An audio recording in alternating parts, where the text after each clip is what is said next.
Hey there, happy Saturday. I don't think I filmed a lot this week. I was probably a long rant. Last week. Probably a long rant at the beginning and then nothing. It's usually how I run. It's Saturday, I've just been to Webvid to do a recording session and I'm now walking home through the woods here in Barnes. Welcome to another episode of Toby's Stupid Vlog. So what's new? I've been working a lot. The last fortnight has been really full on. I've still got 10 projects on the go. I think one of them was signed off yesterday. We'll find out when I get home. And going forwards, I've got a sort of permanent 4 on the go, which is quite intense, although not all of those are weekly. But it's good. I mean, I always complain about how much work I have, and that seems ridiculous, and I'm always very happy when I don't have work. That doesn't seem like a very sensible business model. It's worth noting that one of the reasons I went freelance was not because I thought I could earn more money. It was because I thought I could work less. And, maybe both of those are true. But quality of life is number one. And obviously that is driven somewhat by your financials, but not exclusively. It's also driven by a healthy state of mind, which comes to not being stressed by stupid work things and enjoying what you get paid for and not getting caught up in other people's politics. So, just got to keep that in mind, make sure I balance my work schedules well. And on Tuesday, today's Saturday, I will get my second dose of the Oxford AstraZeneca COVID vaccine, and then that means 2 weeks from that point onwards I'll have a COVID passport essentially, and I can start travelling again. I mean, I haven't got anywhere to go, but it's nice to have your freedom back. So I'm looking forward to that, and then Crystal gets her second dose the day after me, so we're quite in sync. That feels good. I went to see my parents yesterday with Amelia. We went for a walk. She had a blast. I think my parents enjoyed it too. And today Crystal and Amelia have gone to see Amelia's grandma, Crystal's grandma, so Amelia's great grandma, because she hasn't seen Amelia in quite some time now, so that's good as well. The weather isn't as nice as it could be, but it is hot and muggy, and we will try and do something fun tomorrow. This is a pretty standard Sunday. We've come out for a walk and Amelia hasn't yet left the car park because there's an abundance of puddles. And it's the first time she's had her boots on in like a couple of weeks, and she's just making the most of it by standing in every puddle. I wish I could say that I wouldn't do the same, but so yeah, we've made it. Currently 15 metres from the car. Hi there, good afternoon. Welcome to Kew Gardens, obviously, because the sun is out, that's where I am.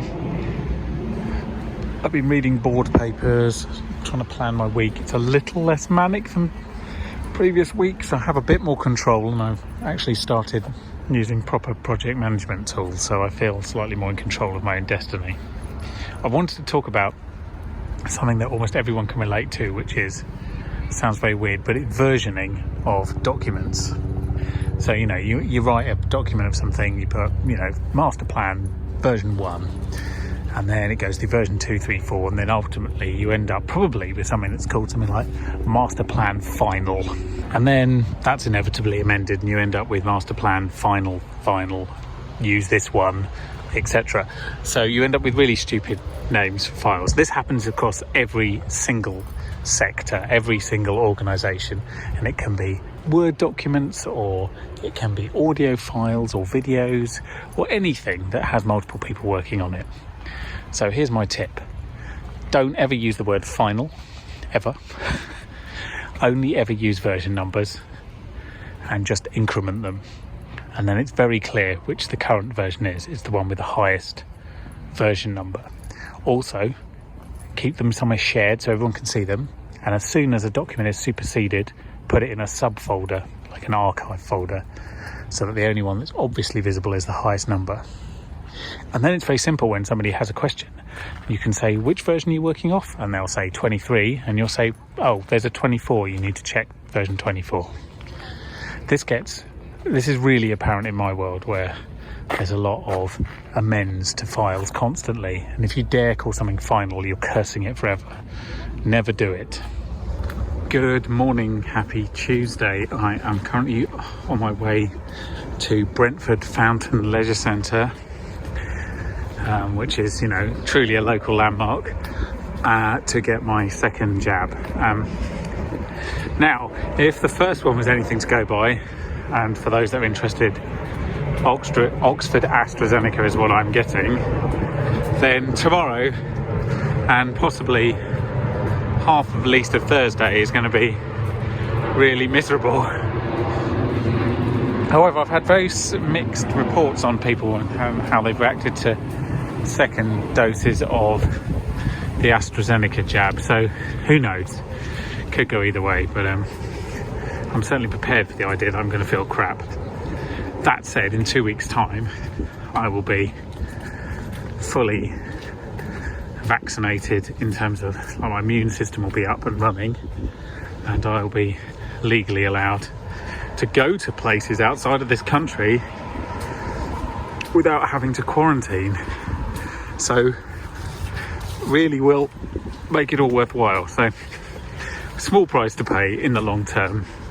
Vaccinations are good, you should always get them, and I'm looking forward to this part of the process at least being over. So then, that's second jab done.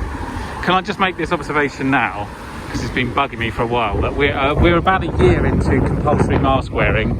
Ironically, it's going to come to an end in a couple of weeks, which is really, really stupid. But anyway, seeing as it's such a tiny imposition, you'd think they could keep it. Nonetheless, I'm sure most people will keep it.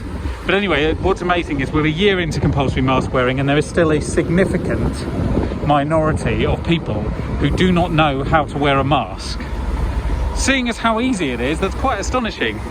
It speaks to only two things. One, they're very, very stupid, which is definitely a possibility. Or two, they just don't give a shit about other people, so they can't be bothered to do it right. So the people I'm talking about specifically are the "it only covers my mouth" crowd, just utterly redundant mask wearing, or the people that wear one under their chin when they're supposed to have it over their mouth and nose. I mean, I'm not going to tell you how to wear a mask. It's so fucking easy, and you can look it up on the internet should you not happen to know. But we're a year into this, I think you probably do know. It's just, people are dumb and stupid people irritate me. Anyway, I'm going to sit on this bench for a minute, because you're supposed to sort of wait 15 minutes after you've had your jab to make sure you feel all right. But it's mostly on the first jab, not the second one. And I had my jab, hang on, let's look at my watch. I had my jab just about 10 minutes ago, just coming up to, and I feel fine. To be fair, I felt fine after my first jab, after about 10 minutes. I felt a little lightheaded, if I'm honest, first time, and a bit woozy, but that might have just been the excitement. I can't be sure that was a side effect. So far so good. I'm going to sit here, drink a sugary drink, enjoy the view of the green, and think about the work I have to do, regardless of whether I end up with a reaction or not. Hi, happy Wednesday afternoon. Had to think about that. So yesterday I got my jab, as I mentioned then, and unlike the first one, which after about 6 hours I felt really lethargic, and then I felt exhausted, and then I had a terrible night's sleep, and then I woke up and had 2 days of feeling like I had the flu. This time I didn't get the massive energy loss before I went to bed. I felt fine all of yesterday. However, I did wake up about 2 o'clock in the morning, and I had, I felt really hot, which is what I had before, and I had a really splitting headache. So that was very similar to before. But when I got up this morning, I took 2 paracetamol, which is now like, 7-8 hours ago. And since then I felt pretty much fine. The exception being that I can tell that my brain's not operating at full speed today. And I wouldn't normally notice, but I've got a lot of projects that I'm juggling, and it's just a little bit trickier when you're not feeling super sharp.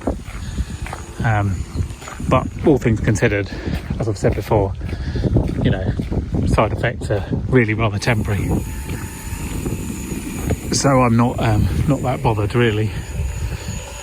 So I'm going for a bit of a walk because I haven't had any fresh air and I desperately need to perk up a bit, because when I have to go and pick up Amelia in a couple of hours, she's going to have a lot of energy, and so I need to have at least some of that.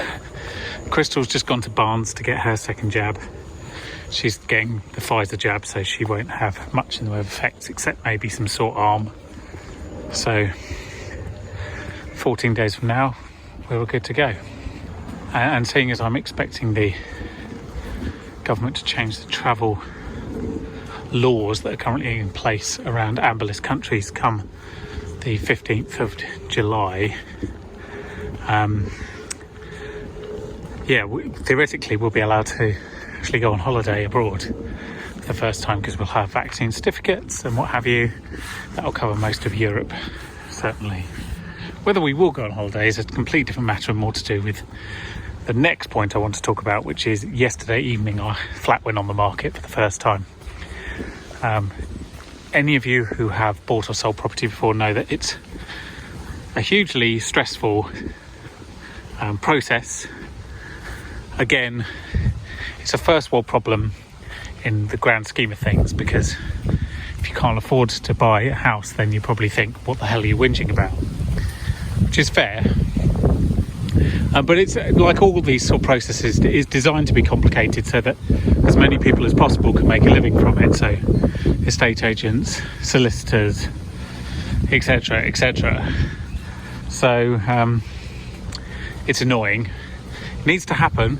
Now the strange thing is we're now in a position where we're more than likely going to be able to sell it quite quickly, but we have yet to find anywhere that we want to buy. So, you know, that's quite a big and rather important step that needs to happen soon, and we'll define whether or not we can actually get to go on holiday before Amelia's birthday. It's probably also worth noting that England played Denmark in the European Championship semi-finals tonight, and the country seems to feel like this is a very big deal. I mean, it is if they win, because then they're in a final. Broadly speaking, now that Germany have been knocked out, I'm obviously supporting England. I hope that England win the Euros overall. You know, that would be great. But to give you some context, the amount I care about that is so little. Like, in terms of priorities in my life, out of all the things I'm thinking about, it's pretty much at the bottom. So, you know, it'd be lovely if they won, but also it doesn't bother me that much either way. A scary thought just hit me this Thursday, and that is I have a board meeting this afternoon at 2 o'clock, which is likely to go on for 2.5 hours, which is, you know, pretty normal for a board meeting. But this is the one that we was going to be in person, because you know, originally the restrictions would have ended by now, and we would have all been able to sit in a room together had we chosen to do so. And seeing as the house has gone on the market and board meetings are quarterly, it is quite possible that I won't actually attend a board meeting in person again. That's only just occurred to me now. I want to replace this board work with another board position, if I possibly can, when we move. But, you know, that's not a given. And the fact that we might be moving before the next board cycle is much more likely. So, very interesting, I suppose. Slightly concerning, if I'm honest. I don't quite enjoy board work, although it is a large expenditure of mental energy, but that's kind of the benefit as well as the drawback. Good evening. It's Friday. I'm absolutely shattered this week. It's been exhausting, and then we had a really nice afternoon today with myself and Amelia, Alex and the boys, and my parents all in Kew Gardens. That was lovely, but not relaxing as such, but very nice. And tomorrow I'm going to do something quite exciting. I'm going to go and fly a real 737 simulator that's used for pilot training, which is quite amazing. It's part of my birthday present for my parents, so that's going to be fun. That's down near Chilworth, Albury, where the vines are. So that's tomorrow's activity. For now, I am too tired to have anything further to say, so thank you very much, and I'll see you next week.